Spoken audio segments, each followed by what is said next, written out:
live feed thì hiện kan pi zo huna po wala kan se fanga kan po sanga chính trang lo phải đủ cái lệ lo em về dễ đủ lo ngày gần cụ ta là em duy thị dễ lên wala kan đã đo này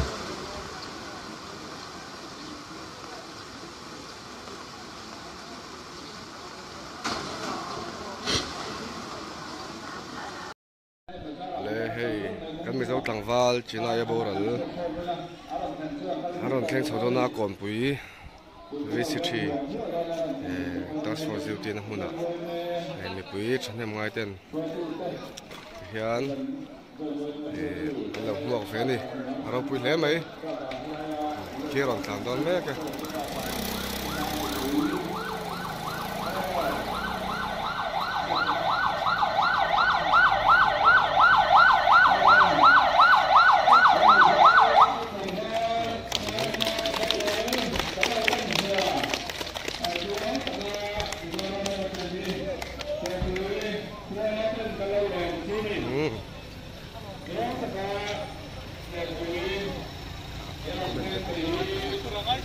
tụi này hiện Vivian ruang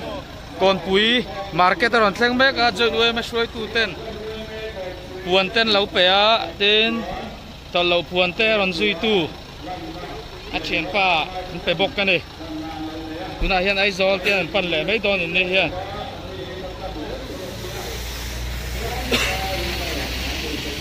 aro pui le mai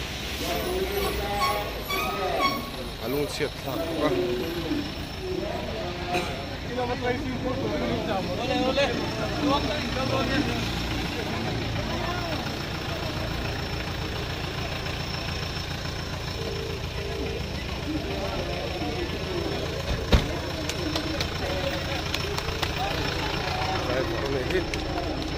driver जिंदाबाद